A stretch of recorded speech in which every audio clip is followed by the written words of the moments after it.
This is Super Investors and the Art of Worldly Wisdom. I'm Jesse Felder. Object to the test!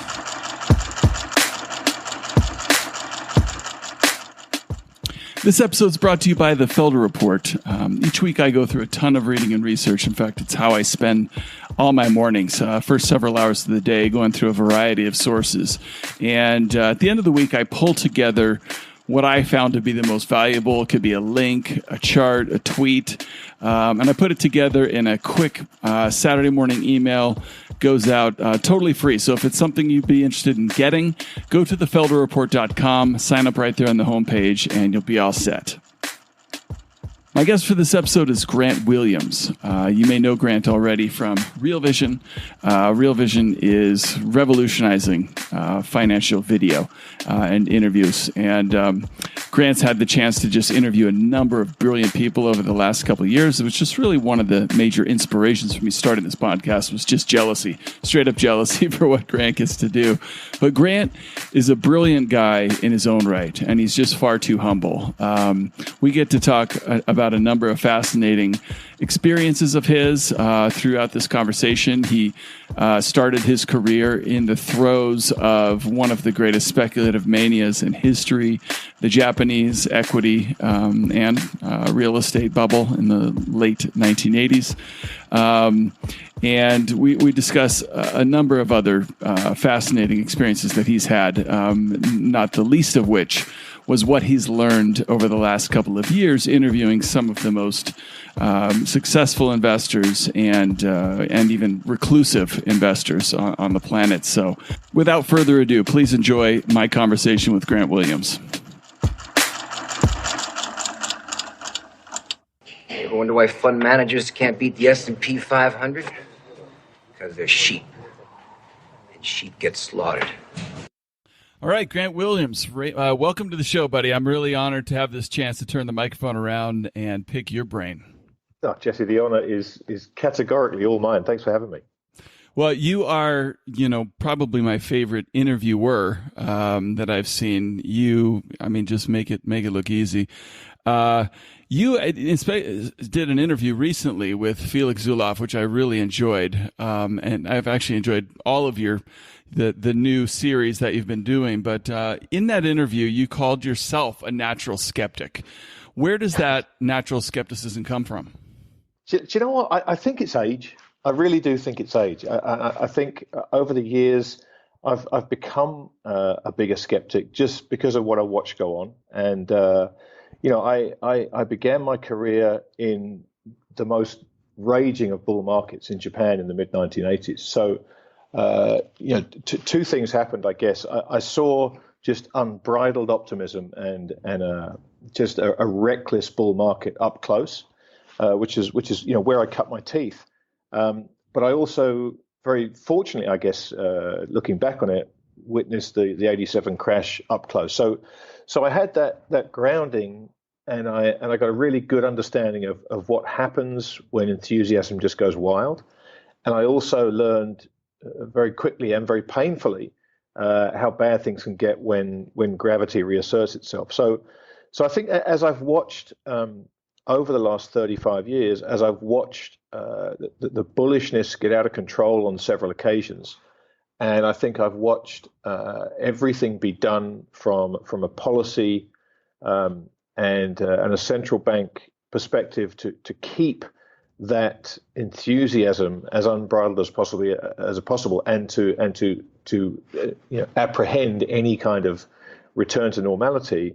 I've become more skeptical because the enthusiasm is unnatural, it's artificial, and it's very carefully, if not very carefully orchestrated, then certainly very carefully protected. So I guess as that reluctance to allow the natural forces to take effect has become more insistent, I've become more skeptical.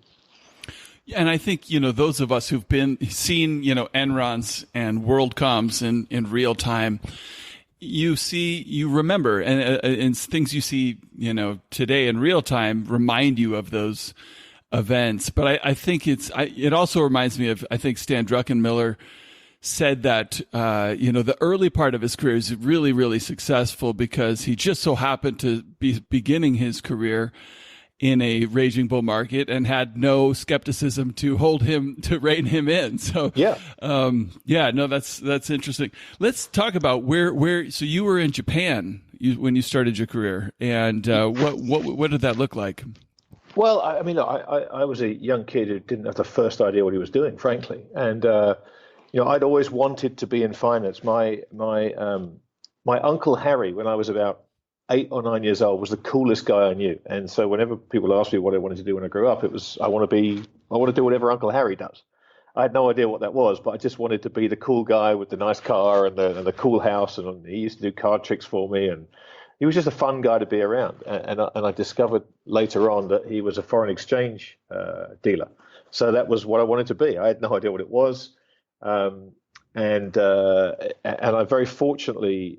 I actually got a job in my school holidays when I should have been studying for my exams, in the sort of settlements department of what was then the Eurobond department at a merchant bank in the UK called Robert Fleming and Co., which later got swallowed up by Chase. But this was a very storied merchant bank from the UK. The Fleming family ran it, and several members of the Fleming family had prominent positions at the bank. And this is the same Fleming family of Alexander Fleming, who discovered penicillin, and Ian Fleming that wrote James Bond. This was the same family, and so I worked in my school holidays, and after they had finished, I was offered. The guy said, "Look, when you finished your exams, if you want a job here, there's a job here for you."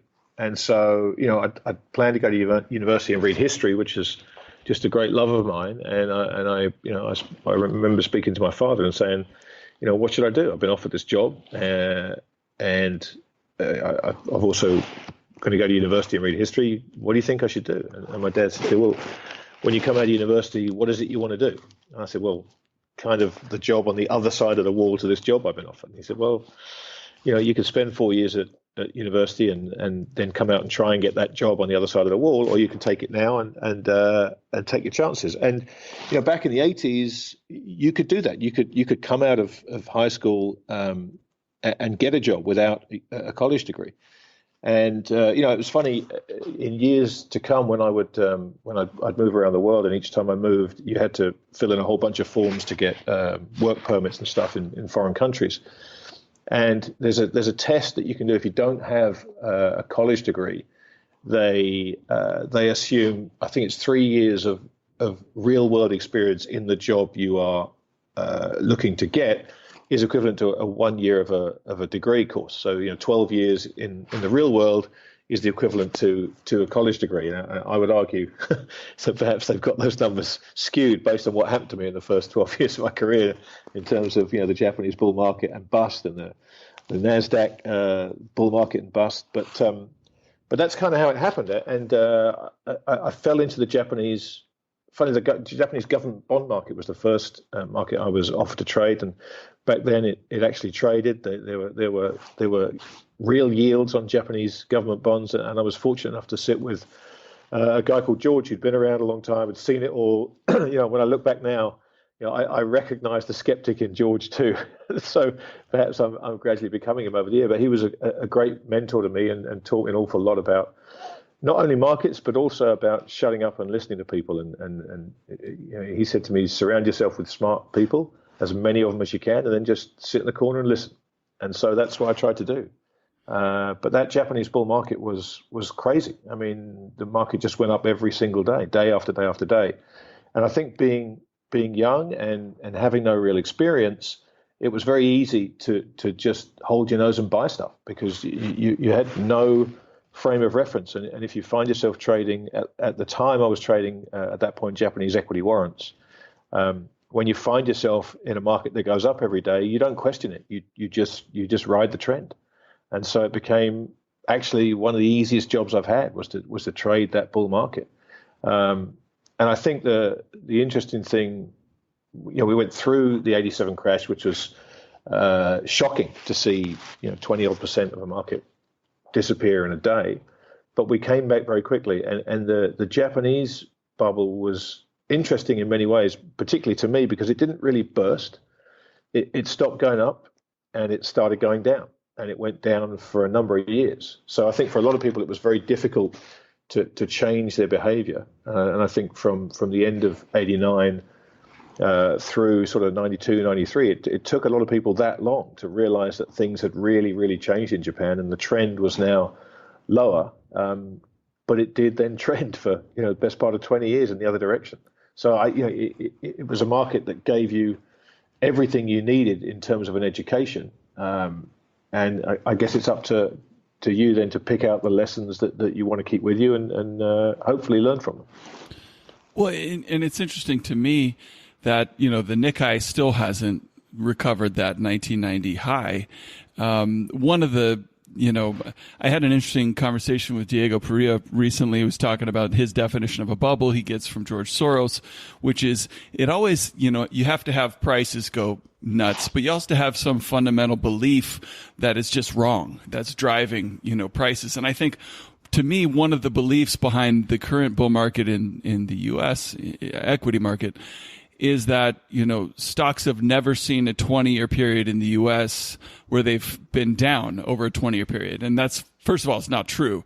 From 1929 it took till the mid-50s to regain the 29 high.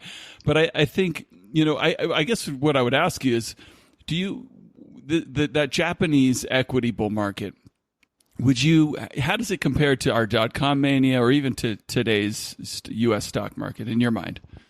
Well, when you think about what Japan was back then, look, there were all kinds of explanations, the export miracle. We were talking about, these Japanese technology companies that were going to take over the world, the Sonys, Toshibas, Panasonics of the world. And most importantly, I think it was Japanese capital flowing overseas and buying every trophy asset you could think of. And it really was, there was a sense there that Japan was bulletproof and it was going to take over the world. And if you look at the chart of the Nikkei going back there, you'll see just a crazy looking chart. But I remember at the time not feeling as if it was a crazy market. There were statistics, there were anecdotal pieces of evidence. That the classic one that everybody's heard of was this, and I still to this day don't know if it's true, but I guess it could have been, was that the land beneath the Emperor's Palace in Tokyo was worth more than the state of California. It sounds ludicrous saying that now, particularly if you've seen the size of the palace in the middle of Tokyo, but at the time, it was things like that made you think, well, this just can't go on. But it never ever felt to me like the market does today in terms of just being stretched and overvalued on every possible metric. And I don't know if that's because the world is now, best part of 30 years older or not, or whether it's because I am. I don't know. But I never got that sense that everywhere I looked, I was having to hold my nose and ignore everything I knew and just buy stuff. Interesting. One thing that I've noticed, because I've discussed this comparison in the past, people today, there's no way the U.S. stock market is as overvalued as the Japanese stock market was back then. But when you look at market cap to GDP, Japanese market got up to about 130% of GDP, Japanese GDP back then in 1990. Today, the U.S. stock market's like 160% of U.S. GDP. So based on this like Buffett yardstick, we're more overvalued in U.S. than we were in Japan back then. So, I think that's something that people don't quite pay much attention to.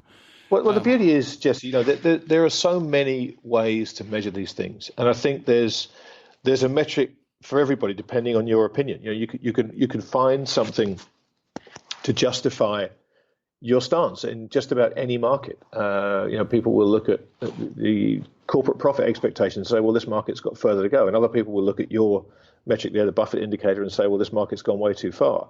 The interesting thing that I've noticed over the last couple of years particularly is the number of people that I've talked to, and you just get this sense that they've decided the market's going to go up until it goes down. For whatever reason, whether it's the last vestiges of this crazy liquidity expansion into the markets or whatever, it doesn't really matter. But the answer is it's going up, and now I need to reverse engineer a logical reason as to why, because I have to be able to justify this either to my customers or my investors, and I can't just say, look, I'm long because it's going up. And I really got that feel as though people have thought, okay, how can I reverse engineer a reason to buy this market here?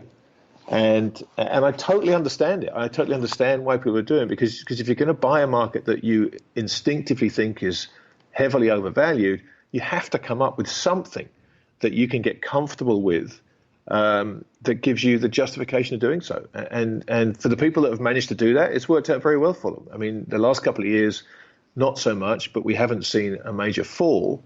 But, you know, when you see guys like David Rosenberg change his tune and become very bearish, I always start to listen, because Rosie's had tremendous confidence and tremendous conviction for a while now, and he's completely turned. I guess the last person to turn is going to be Lacey Hunt, who's another man that I just pay tremendous attention to, because he's been right when everybody's been wrong through the bond market.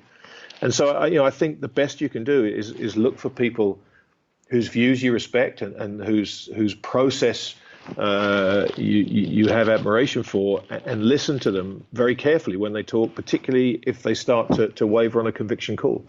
Absolutely. And I want to come back to the education discussion, because you said you made the choice to skip going to university. I remember I was thinking about going back and getting an MBA after I left the hedge fund, 15, 20 years ago or something. And I was reading, I had read a ton of, Warren Buffett at the time, and, his position was they teach you all the wrong things in business school. So right. I decided not to go back, and I actually never studied business or took a single economics class in college. And I really think now, looking back, it probably helped me stay much more open-minded in a variety of different ways. But I get questions from, younger people all the time. How do I begin a career in finance, and should I, get a CFA, MBA? What would your advice to those folks be? I would be the last person to ever denigrate education. I think getting an education is crucially important, and I think it's interesting. The ease with which you can get a job without a college degree has basically vanished for sort of 20 years. It was almost impossible to get an interview.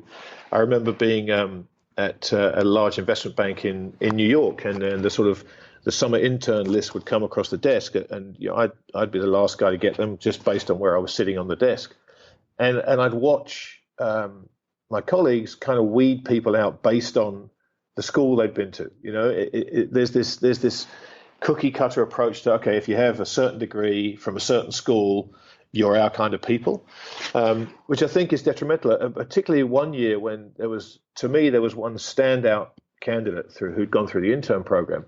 And I'd actually been away on vacation when he started, and I caught the last couple of days of him in the office. And by then he was in the rotation, he was doing his thing. So we didn't really get a chance to talk about his background much, but I talked to him about what we were doing and how he was helping us out on the floor. And he was, to me, head and shoulders above the other candidates I'd seen. And so when the reviews came up at the end, I flagged this guy. I said, look, this guy I would hire, and I'd mentor him tomorrow, because there was something about this guy I thought he was tremendous. And it was only after going through that process that I found out that he'd left school and he'd gone to work on the floor of the exchange for a couple of years, and then gone back to college, as you were thinking of doing, to get his degree. And I guess that couple of years of real world experience really rounded off some of the edges that you're just never going to get rounded off you in college. I think you have to at some point cut your teeth in the real world. And to your point, the real world is never like it is at school. The real world of markets and finance is never going to be like it is in the textbooks. How could it be? But I think the last 10, 15 years have strayed so far from what you would learn at school. I would never discourage someone from going to school, but I think if you're not in business school or getting a degree in finance and reading voraciously everything you can that's outside your curriculum, I think you're doing yourself a massive disservice. Yeah. So you mentioned you worked in New York. You've worked in essentially every financial center around the world, haven't you? Where did you go from Japan? Did you go to Japan? I went back to the UK briefly, and I found myself trading South Korean warrants and convertible bonds when Kim Il Sung was on his deathbed before he gave way to Kim Jong Il. That was an interesting time because of all the political pressures. I mean, the same thing we've kind of seen through Korea throughout the years. And so watching the Asia market kind of be very, very volatile. I mean, some of the swings in the trading based on pronouncements coming out of Pyongyang were extraordinary back then. And we had all kinds of ownership limits on foreign ownership in stocks, and we had preferred shares trading over regular shares, all the kind of education that you would, again, to your point, never get in a textbook. But then I moved to the US in 96, I think it was, and I spent a bunch of years in New York, initially with UBS, but then quite soon after I got there, the UBS SBC merger happened, and I ended up at Credit Suisse, where I thoroughly enjoyed working. I was trading all the Asian ADRs, Aussie shares, all kinds of overseas stuff in a dead market in terms of the underlying markets being closed. But it was a fascinating period because we traded right through the dot-com bubble, obviously, and through the Asian crisis. So it was a fascinating time. And through LTCM, and I mean, I think a lot of people forget that late 90s was not just dot-com mania. Really, the dot-com stuff started after that 98, or really kind of the blow-off was after that 98, kind of debacle. And the Russian default as well, which was a hugely important thing to happen at Credit Suisse because they had a very, very big exposure to that Russian debt. So there was almost like a cascade of big events happening all around the world, one after the other. The dot-com burst was really the culmination of all those things. Right. And then so you eventually got out of trading and started your newsletter, Things That Make You Go, What was it that inspired you to make that change? Pure dumb luck, frankly. I never had any thought of starting that. I found myself after a confluence of events in Singapore with a sales trading role for the first time in my career. I'd been a trader and had this fantastic back and forward with sales traders who all thought we were useless and we all thought they were useless. But finding myself in front of a phone with no clients and trying to figure out, all right, well, how do I mean, my thought process was very simple. How do I add value? Or how do I not be a time suck to people? And I was fortunate enough to know a lot of guys on the buy side from my trading days because they all wanted to talk to the trader and find out what was going on. And so I emailed a whole bunch of people that I knew and said, look, I've got 4 or 5 questions for you. Have you got time to answer them? And what I found was remarkable. I was asking people how many morning rundowns they used to get on their Bloomberg terminals and how many afternoon wrap-ups they used to get and how many Bloomberg messages a day. And it was extraordinary. Everyone was getting upwards of 30 morning rundowns from different brokers and the same number of evening wrap-ups. And I said, how many of these do you read? And pretty much universally, everybody said, I read one. I read the same guy every day, and I have a backup guy in case he's off. And it wasn't the same guy every time, but everyone had picked their one favorite piece that gave them the information they needed. And I'm sitting there thinking, wow, there's a bunch of people here wasting so much of their time putting this stuff together. If you're not one of the 3 or 4 guys that most people read, this is just a massive time suck for you and also for the people that you're sending it to. And so, I wanted to come up with something that people would want to read. And if they did take the time to read it, it would actually inform them and give them perhaps a different perspective. So I just started putting together it was a daily piece back then of pieces that were under the radar, that weren't being widely talked about. And this was pre-Twitter, the ability to kind of collect all this disparate financial information in one place.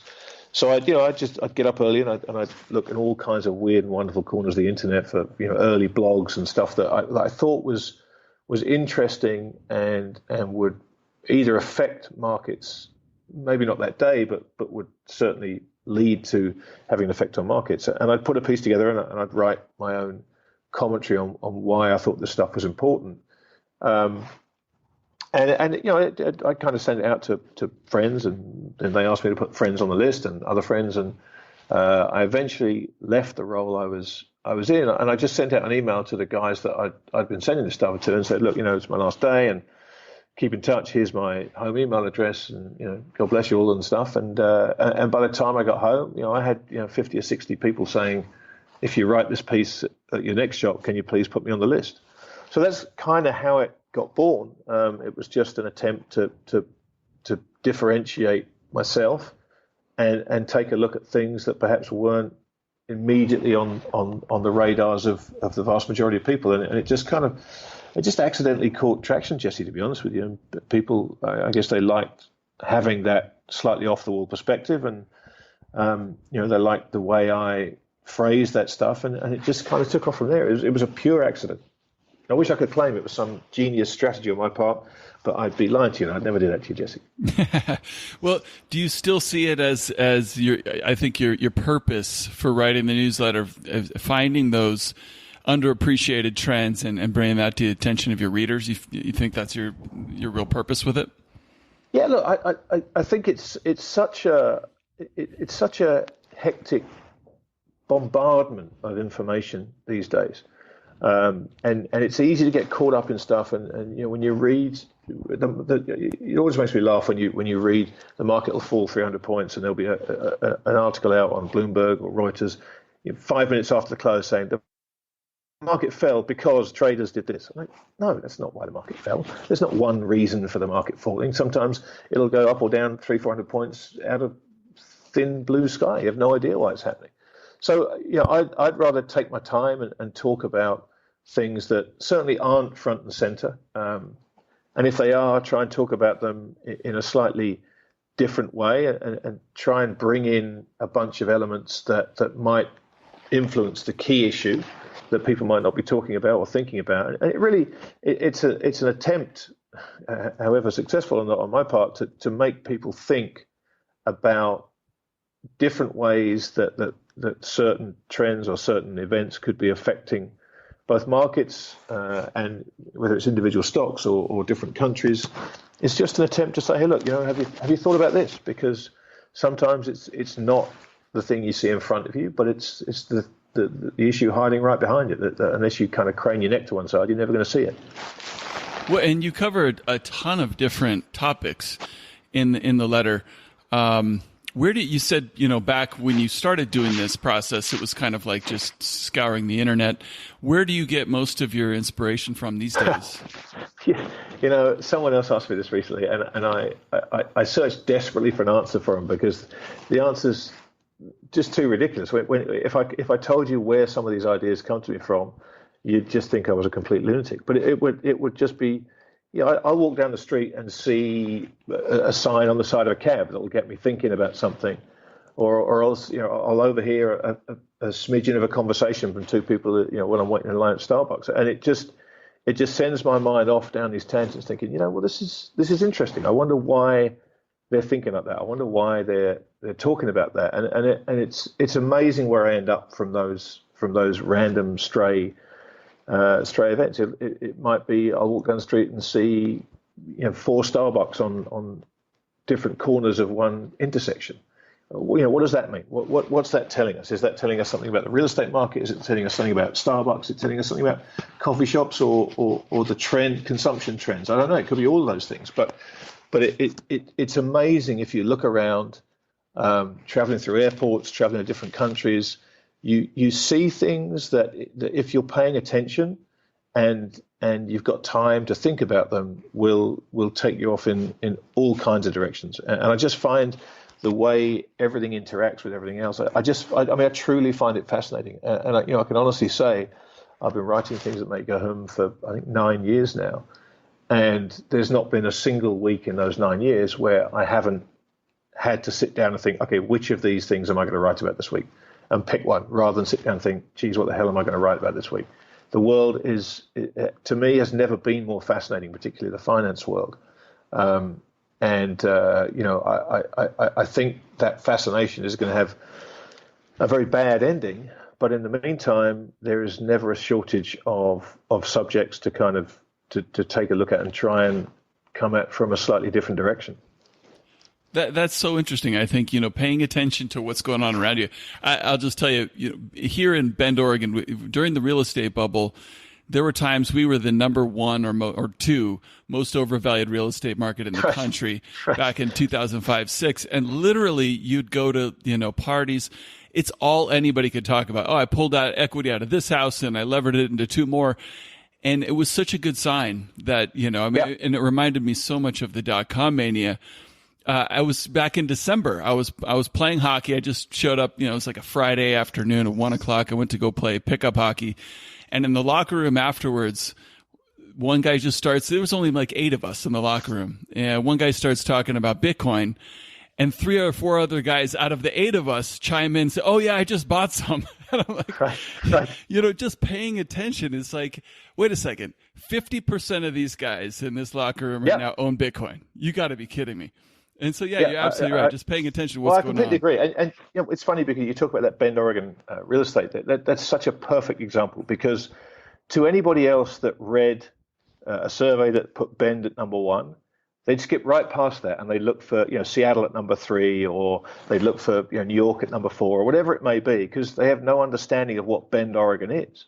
But it's only if you live there in the middle of nowhere that particular nugget will hit you so much harder than someone in Chicago reading that data point, who's never been to Bend, Oregon, doesn't have any idea what it is. And it's that sends you off thinking, well, geez, if a place like Bend is above Chicago and New York, what does that mean? And that means an awful lot, I think, once you start really thinking it through. Yeah, and exactly right. So, and then that's part of the reason. I mean, I didn't move here for that reason. I moved here because I can't stand crowds. I mean, I don't. You worked in all the major financial centers. I tried to get the hell out of Dodge a long time ago because I can't stand it. Look, I've been fortunate enough to visit with you guys in Bend, and it is a spectacular place. I totally understand it. Shh! Don't tell anybody. They're already moving here from San Francisco and Seattle. You wouldn't live there, obviously. Yeah, you wouldn't want to live there, but it's a great place to visit. Right.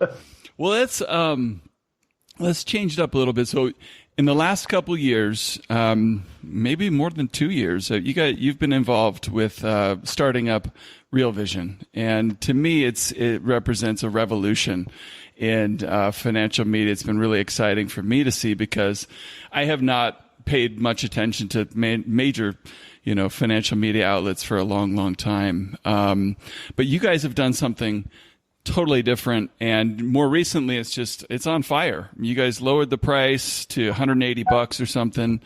You took over Times Square recently, just announced a big new round of funding.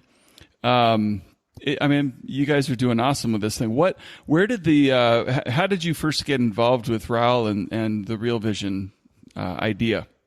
It's a funny story, and it's just the perfect example of serendipity. I mean, it really is. Raul and I were aware of each other, but we'd never met, which kind of in a post-mortem of that is extraordinary, given the number of mutual friends we have. I mean, it really is remarkable that we'd never met. And I was talking to a great friend of mine in Singapore, 5-6 years ago, and Raul's name came up, and I said, I love the work Raul does. I don't see it very often, but people forward it to me every now and again and say, hey, that thing you're writing about, this guy's talking about the same kind of stuff. It's really interesting. And every time I read Raul's work, I was just blown away at the quality of his thinking. And my buddy said, oh, yeah, I know Raul. When he comes to Singapore, we have dinner. I said, well, look, next time he comes, please invite me. I'm happy to buy the dinner, but I really want to meet this guy. And literally no more than 2 weeks later, I get an email from Raul out of the blue, and it turned out it had nothing to do with this mutual friend of ours that I'd spoken to. I was working for Steve Diggle in Singapore when we were raising money for an agricultural fund, and Raul had some questions about it, and so we got chatting over email. And the next serendipitous thing that happened, I was actually going to Spain to speak at a family office conference a few weeks after that, and I haven't been to Spain since I was 17 and was there with all my buddies on 149 pounds for 2 weeks full board holiday. And so I emailed around and said, look, this is going to sound a bit weird, but I'm coming to Spain. I'd love to buy you dinner and meet you and sit and chat. And so Raoul said, look, I'll tell you what, I'll let you buy me dinner, but in return you can stay at the house and we'll make a night of it. So I said, great. So we ended up sitting down in this tiny little fishing village in Spain, Raoul, myself, and Raoul's analyst, Remy, and just talking about the world. And, as the conversation evolved through dinner, and then Raoul and I sitting out on his terrace until some ungodly hour in the morning, drinking red wine, it was amazing how similarly we saw the world.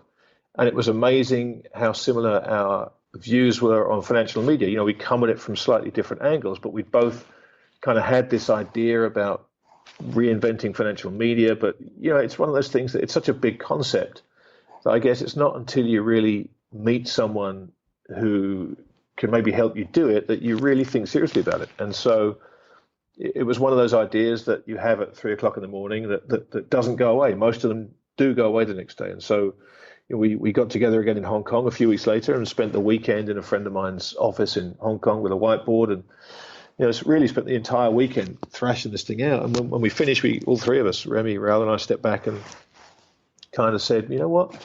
That's not the dumbest idea that anyone's ever had. So we figured, look, someone's going to do this, so why not make sure it's us? And so we started. I mean, and look, we had no idea really what we wanted to do other than make something better than what existed, that was accessible to more people, and most important to us was just truth. It was no spin. We're not going to try and sell ads. We're not going to try and spin a bullish story. Let's just find financial people who we've been fortunate enough to sit and talk to for 30 years in all sorts of places around the world. And look, I don't know, I'm sure you'd say the same, Jesse, but I've never, ever sat and talked finance with fellow finance professionals and not walked away from that dinner table or from that bar without thinking, wow, that was interesting. There's something in there that has either opened my eyes to something or given me something new to think about. And we just wanted to recreate that. What if we can allow people to be a fly on the wall to all these amazing conversations that you get to have in the world of finance all around the world? And so that was really the driving force. And, I have to say, it's been just an incredible experience to do this. Raoul's done a phenomenal job as the CEO in terms of the business side of things, which has freed me up to go and do a lot of the interviews and talk to people around the world. And between us, and we've had incredible help on the tech side from Remy and the fourth founder, Damien, on the marketing side. It's just been an incredible experience, exhausting, exhilarating. We had no idea what we were doing. We've had to pivot the business multiple times, which everyone tells me, and from watching Silicon Valley, is a great thing. I don't know. But the best part of it has been the ability to bring conversations to people that wouldn't ordinarily have a chance to listen to them, and talk finance with finance people with no agenda and no bias, and just see where these conversations go. And the results, I think personally, have been extraordinary. Absolutely. And, for me, I get asked from, people, what finance, books would you recommend to get started with? And I almost unfailingly recommend Market Wizards, because I think it introduces people to a variety of different, the most legendary guys, in the business, but then they all have different disciplines. And so it gives you the chance to kind of say, hey, you know what, that guy, I can read all these different processes and go, that guy, I really understand and identify with what he's saying. And to me, RealVision is that 3D video version of Market Wizards, but also in real time, and it just keeps going and updating, and so it's I think it's just a phenomenal, coming back to the education, topic. I think for me, RealVision has been a wonderful source for that, and it's probably something I think would be great for anybody who wants to learn, more about this game that we're all trying to play and get better at. You've interviewed, in this new series, I mentioned the Felix Zulauf interview. You did phenomenal. The Mark Cahotis interview might be the best interview conversation I've ever seen. He was just so candid about his process and his struggles and successes. The Tony Deaton was another fantastic interview. You've had the chance to, talk to all these guys. After talking to them and listening to them, what do you feel, generally is maybe the most underreported story right now, that you've been able to kind of highlight through these interviews that the mainstream media is missing out on, or I guess what is the most important thing investors ought to be focusing on right now that they're not, being introduced to by other media? It's a fantastic question, Jesse, and I honestly don't think there is an easy answer to that. What I've found from talking to just so many brilliant investors, I've joked about this before with people, but it's no joke on my end. I spend my life being the dumbest person in every conversation I have, which is a very challenging place to be. And I'm going to include this conversation with that. But what I've really found when you talk to super smart, super successful investors, whether they be on the short side like Mark or on the deep value side like Tony, it's about the process that they've developed over the years, and having a process and refining it and sticking with it.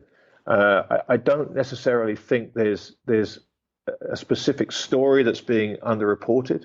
I think you can find whatever story you want if you look for it in the media. It's all there. It's just surrounded by just a ton of stuff that you have to wade through to get to the meat of the matter. But I've been overwhelmed at how generous these people are with their wisdom and their time to sit and talk to me. But I always find after I do these interviews, and Tony Deeden was the perfect example of this, and he'll hate me for talking about it, so I pray he's not listening to this because he's just a very private man. But I tried to persuade Tony to do an interview with me. So literally before we launched RealVision, because I'd become familiar with him through mutual friends of ours who'd invested with him, and I just found him to be a remarkable man in many ways. Just the way he thinks and the way he looks at the world. It's not something I was really familiar with. And I asked him regularly if he'd reconsider and do something with me, and he always very politely but very firmly declined. And I had some help from Simon Mikhailovich, who's a mutual friend, and Dave Collum, who I know you know, that they both kind of put a word in for me. And I don't know what it was that finally persuaded him. I suspect it was he sat down and worked out that he either had to say no 300 times or yes once. But whatever it was, he agreed to do this interview with me. And we spent, over the course of 2 days, we filmed, I guess, 4 hours of us talking, and we must have talked for 13 or 14 hours over a couple of days, just he and I. And it was wisdom, Jesse. It was real wisdom. It wasn't insight into where he thinks the market's going to go. It wasn't what he thought any asset allocation should be, but it was experience, and it was lessons he'd learned, and it was the process that he'd gone through in terms of, particularly back in 1999, 2000, when he was thinking the world was way too stretched and the market was going to collapse. And he spoke to me about one weekend where he got several of his trusted friends together whose opinions he really valued, and they went away for a weekend, and he said we locked ourselves away and we tested and we retested every assumption that we had, and we kicked it around with people we trusted. He said, and I came out of that weekend more convinced than ever that I was right and the world was wrong. And to hear someone that thoughtful say that, you can look at it and think, well, there's hubris writ large right there to think you're right and everybody else is wrong. But I took it a different way, to say that if you have the honesty and the willingness to test every assumption that you have with people who will stress test it for you and whose opinions you believe, and you come out of those meetings and you still believe you're right, what an amazing process to go through. And of course he was right, and he proved that to himself and to his investors over the coming couple of years. And that really struck me, that to have that presence of mind to question your assumptions when you realize you're on the wrong side of the market, but having the faith in that process when it reaffirms your convictions to do something about it, was remarkable to me. And it's lessons like that stick with me. And when I finished the interview with Tony, as I had the same thing with Felix, I had the same thing with Mark, And we've just posted my latest conversation with Bill Strong from Miami, who's a fantastic value investor who learned his craft at the feet of Bill Ruane. Each one of them has said the same thing to me. And they've said, well, I don't know if your viewers are going to really enjoy this. There's nothing special about it. It's just kind of me thinking out loud. That is just priceless information, because these guys have spent 30, 40 plus years in the business, and they've learned things they don't even know they've learned. And so to be able to share that with an audience that is just hungry for wisdom. Some people want guidance, but I think what I've discovered over the course of this RealVision journey is that you can have all the stock tips you want. You can have everyone's opinion about where the S&P is going to be at the end of the year, but at the end of the day, that is a guess. It's educated to varying degrees depending on people's experience, depending on their thoroughness, whatever. But ultimately, any prediction about the future is a guess or insider trading. But to have someone walk you through their process as to how they make their own guesses about the future, to me, is utterly invaluable. And so when I watch the regular financial media get people on, give them 90 seconds and always say to them, where do you think this is going to happen to the yield on the 10-year in the next few months? It's such a wasted opportunity to me. I think if you have some of that experience, just shut the hell up and let them talk, as you do on these incredible podcasts of yours. And B, ask them about what they know. Ask them about what they know to be true and what they know to be false. Ask them about the mistakes they've made. What did they learn from those mistakes? How did they fix them? Because you know what? If I can do an interview with you or Tony or Bill or Felix and talk about a mistake they've made that sticks in your head, and you get confronted with that same situation, and you remember, you know what? I remember this happened to Tony Dean, or this happened to Bill Strong, and how did they handle this? That to me is worth a million stock tips. So that's what's been fascinating to me. And it's a very long-winded answer to a perfectly straightforward question, for which I apologize. But I don't think this is about stories that aren't being covered by the media. I think this is a chance to get inside the heads of great investors and give you the chance and the opportunity to pick what you want out of their experience and use it to make yourself a better investor. And that's just crucial to me.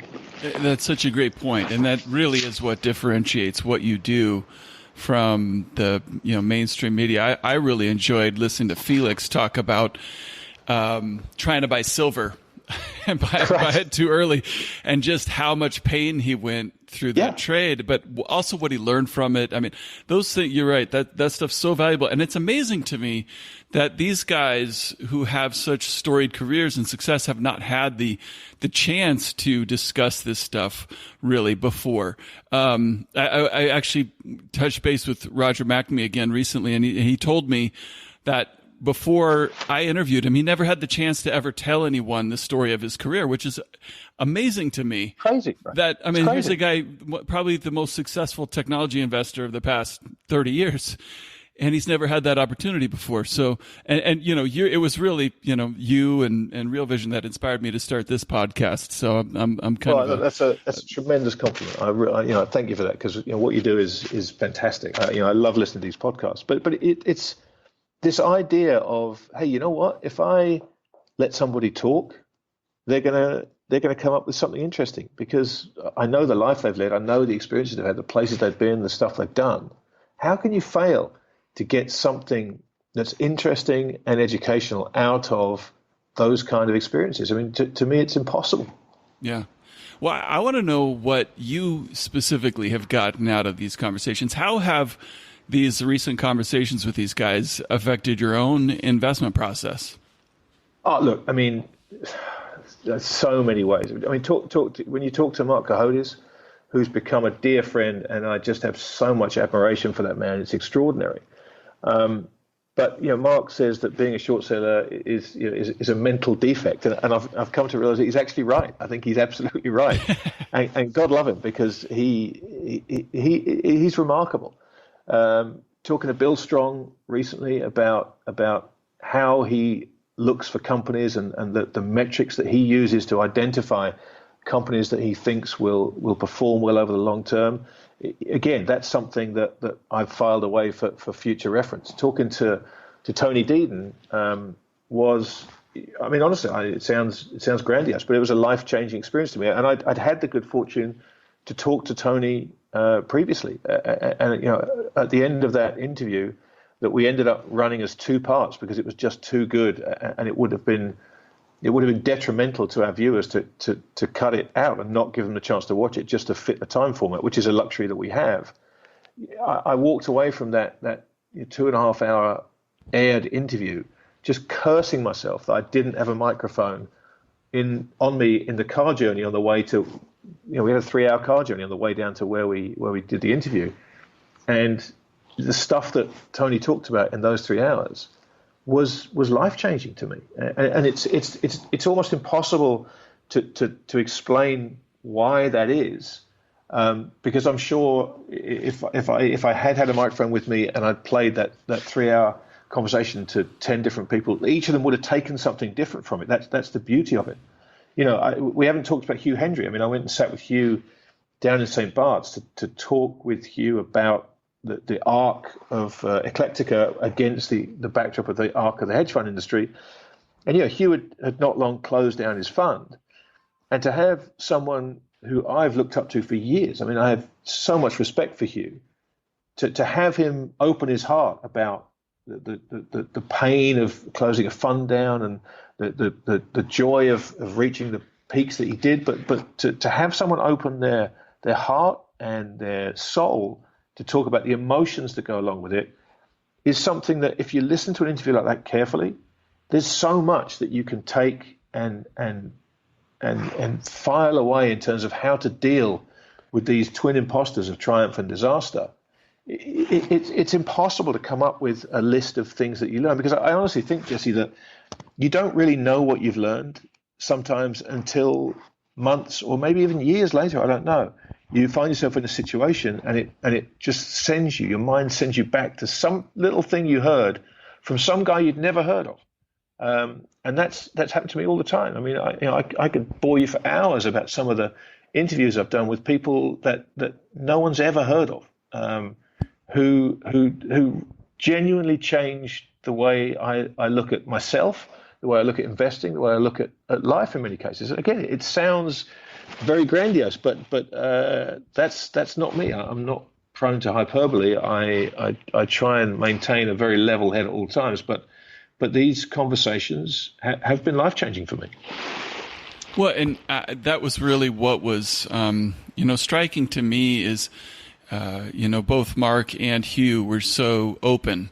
They just, poured out their hearts to you about, and I think that's really valuable too. Even Felix in the interview talked about times in his career where he's needed somebody to hold his hand, right? Yeah. Because it becomes so difficult. And to be able to openly talk about those things is very admirable.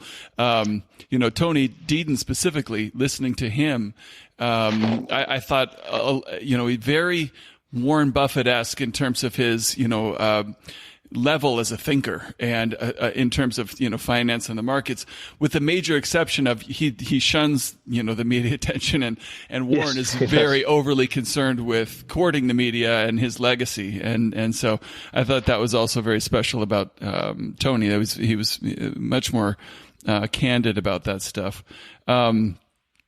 But in terms of your personal investment process, how are you managing your own funds? I know your background as a trader. Considering all the dynamics and things that you've covered on RealVision, how are you looking at the markets today and managing your own money? Well, yeah, my background is as a trader, and I'm certainly not trading now because I'm just too busy. And I think if you're going to trade, you have to sit and trade. You can't be running around the world, jumping on airplanes and being in strange time zones all the time. So, I'm very on the record. My belief that everybody should have gold in their portfolio, I have followed through, and I've done that to a significant portion of my portfolio. I've got more cash now than I've had in I don't know how long. And I have some small equity and small bond positions, which are with people who I know and trust, who can look after them for me. Because as I said, if you're going to, interesting enough, when I was thinking of setting up RealVision with Raoul, I spoke to Steve Diggle, who I was working for at the time in Singapore, and is just a fantastic friend of mine, and a remarkable man. His interviews on RealVision were just superb. And I said to Steve, look, we were about to raise another fund, and I said, look, I've got this thing in my head that I really kind of feel like I want to do, but I can't do that and manage a penny of anybody's money because it's not right. I've either got to focus 100% on that, or I've got to focus 100% on this. I can't manage money and in my spare time do this RealVision thing because it's not the right thing to do. And Steve was great. I mean, he could not have been better. He said, look, go away and think about it. And if you really want to scratch this itch, then look, I'm behind you all the way. And if it doesn't work out, come back. But you're right. You shouldn't do both. And so, the one thing that I've found as RealVision has sort of grown and taken over all of our lives is that it's not conducive to actively sitting and managing your portfolio yourself. And I think that's something that I kind of instinctively knew at the outset. And gradually as it's unfolded, a lot of the conversations I've had with people have led me to not only understand that that's the right thing to do, but to actually follow through and take those steps. One day when RealVision is not such a massive part of my life, I look forward to putting all the things that I've learned into practice when I've got time to sit and manage money actively myself. But I'm very, very aware that in these markets and at this time, it's really not a smart thing for me to be doing. Right, and trying to trade and do anything else. I spent a couple of years trading futures, and the thing that just drove me nuts was having to be glued to the screens all the time. Yeah, for sure. If you're not glued to the screen all the time, you're not doing it right. No, that's exactly right, Jesse. And things can move so arbitrarily these days that with the amount of time I spend on airplanes, my world could change between getting on board and getting off at the other end. So it's just not a smart thing for me to be doing. But I understand, going back to the point I was making earlier on, the amount of knowledge, I mean, not information, but knowledge that I'm accumulating as I have these conversations is extraordinary, and it resonates with me all the time. And I genuinely do look forward to a day when I can put it to work properly, rather than kind of in a part-time fashion. Yeah, and you mentioned you own gold, and when I recently spoke with Simon, he looks at it more, Mikhailovich. He looks more of it as an insurance policy. Do you view it in the same way, or do you view it as a more of a long-term fundamental investment, or how do you see your gold position? Well, let's just give everybody a chance to switch off before I start talking about gold, because I've heard this and they're probably now trying to tune to another station. Look, it's a fascinating subject to me. I'm fascinated by gold. I'm fascinated by the history of it. I'm fascinated by the attitudes towards it. It's the gift that keeps on giving, and I'm very, very much in Simon's camp. To me, the price is absolutely the last consideration. I mean, when I say I don't care about the price, I really don't care about the price. It's an allocation, it's an insurance policy, it's a hedge, it's a means of, it's an allocation, it's a way of holding my savings in something other than cash. And I have 6,000 years of history that tell me that if there's a point where I need that gold, it's gonna do what it's supposed to do. And in the meantime, I'm giving up 1.5% interest, as I keep seeing on the sides of buses in Singapore, trumpeting the fact that you can get 1.5% interest if you lock your money up for a term deposit. I'm happy to pay that as an option premium to have an allocation to gold, which I fully expect at some point that I will own zero gold. There will come a point where I don't sell the gold because, as I said, I genuinely don't care about the price, but there will come a point where I can exchange that gold for something I want to hold more. Maybe a waterfront property in Sydney, I will one day be able to exchange my gold for. If that's the case, I would rather own the property in Sydney, and I'll give up my gold in exchange for that. But until then, I don't want to own equities at this price based on as opposed to gold. I certainly don't want to own bonds at this price as opposed to gold. I don't want to own real estate. I just find it's an allocation that I'm very happy sitting with, knowing that it's essentially an open-ended call option on any asset on the planet at any strike price I want it to be, and it's costing me a couple of percent a year if you want to compare it to cash to own that option, and I think that's good value. You've mentioned history several times now. Are there certain that I think you mentioned you considered studying history in college? What are there certain any books or anything that have been a big influence on your investment process or your thinking about the markets? Oh, for sure. I mean, tons of them. And it's actually a question I get asked all the time. I Devil Take the Hindmost, which I know is a favorite of yours, Edward Chancellor, is a fantastic walk through financial history that, to my mind, everybody should read at least once. I mean, you talked about Market Wizards again. There's so much in there. Recently, Mervyn King's book, The End of Alchemy, was a tremendous account of the inside a central banker going through the crisis. I know you and I have spoken at length about Lords of Finance. That to me, I'm currently reading it for the fourth time.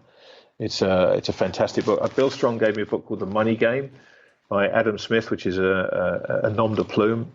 If you can find it, I think it's out of print, but it's a fantastic book. There's so many. I mean, there are so many books that I've enjoyed over the years, and I've revisited over the years. And we live in a world where, away from books, I just like to find people whose thought processes I admire, and I'll read anything I can. John Hussman's a perfect example of this. John Hussman's intellectual process is second to none. I think his understanding of the world of finance is incredible. His ability to communicate complex ideas is incredible. And you know what the way he's seen the world hasn't come to pass in the last few years. And if there's one thing that drives me crazy, it's seeing John talk about something on Twitter and sharing that incredible gift with everybody. Here's how I see the world. This is what I think is going to happen. And again, going back to my point earlier, he's making a guess about an unknowable future. And you get the first guy up saying, well, that hasn't helped you be right the last 3 years. To me, it's not about that. You can't assume that you can be right about the future. But if I read someone whose intellectual rigidity resonates with me, I want to read as much of that as I can. If John's right or wrong in a certain time frame, that doesn't bother me. I think if the way he thinks and the way he puts it out is worth my reading, I'll read it all day long. And there's so many guys like that out there. There's a great story about Dennis Gartman, which I'm going to save for another day because I'm hoping to interview Dennis shortly. But the flack that Dennis cops, I just think when you have a chance to sit and talk with him is so ludicrous that it's to be completely pointless. But he's accidentally set himself up as a punching bag. He's anything of the sort. But this is the one big problem I have with social media, is the ability to just kind of troll people for the sake of it because the numbers that their ideas put up in one chosen corner of their little world don't match up to your expectations. It's kind of nonsense to me. Absolutely, and I agree entirely about John Hussman. He's been a friend of mine for a few years now, and I think he's just absolutely brilliant. I also agree with you with social media. I think, Twitter especially is, the perfect spot for logical fallacies. Right. Somebody says, hey, I have an idea about this. And they say, well, what about your track record? It's a total red herring. It has nothing to do with the actual idea I'm presenting. But people think that's a perfect rebuttal. And so it's very, very difficult to have effective conversations via that medium, I think. No, you're right. But at the same time, it's such an amazing source of insight and knowledge and the ability for you to hear people's ideas you'd never normally get a chance to hear from.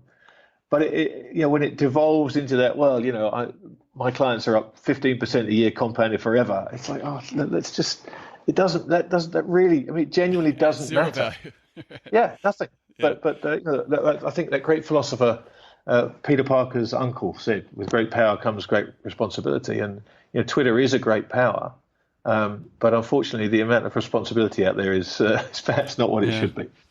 Well, I think the responsibility falls on us. I mean, here's something I've recommended to a few people. About a year ago, I changed all my notifications so the only notifications I see on Twitter are from people that I follow. So I don't see anything else. So people who I respect and I follow and I care, I see what they, if they want to converse with me, boom, I see it. And but everybody else I've kind of not blocked, but I just don't see it. And my life is a lot more peaceful these days since I've done that. But you do realize that now if you don't respond to something I put out, I'm going to start worrying that I'm one of the people that's been blocked. So you need to just bear that in mind. I absolutely follow you. And speaking of following you, how can people keep up with your ideas, Grant, if they want to keep up with your thinking and that sort of thing? Sure. I guess there's three very easy ways. On Twitter, I'm at TTMYGH, which is things that make you go hum. ttmygh.com is where you'll find my letter, and of course realvision.com is where you can find out more about what we're doing at RealVision, which I would urge you to do. You can take a free 2-week trial, and I think you'll find plenty on there that is really different, and we've just lowered the price to kind of set ourselves up with the same model as Netflix. So it's it's $15 a month, and there's a ton of truly fascinating information on it, including a couple of fantastic pieces we've done with you, Jesse. So people should check that out. Well, I absolutely recommend RealVision, and they're not paying me to recommend it or anything of the sort. I'm just a huge fan of the platform, and it's been very valuable to me. I think earlier in this conversation you said your process, your interview process, and just your process as a person trying to learn in the markets is to ask questions and listen. And I really want to just tell you I appreciate that from a viewer's standpoint. And your general demeanor and your humility is an inspiration. So I'm really grateful to have had this opportunity to chat with you, Grant. Jesse, coming from you, that's incredibly rewarding. So thank you, and thanks for having me on. It's a great privilege. Absolutely.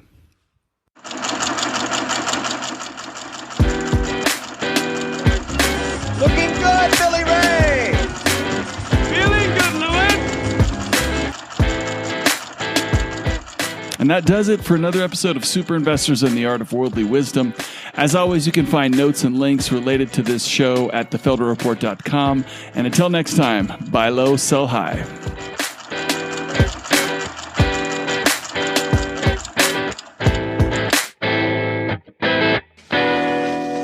Man looks in the abyss. There's nothing staring back at him. At that moment, man finds his character. And that is what keeps him out of the abyss.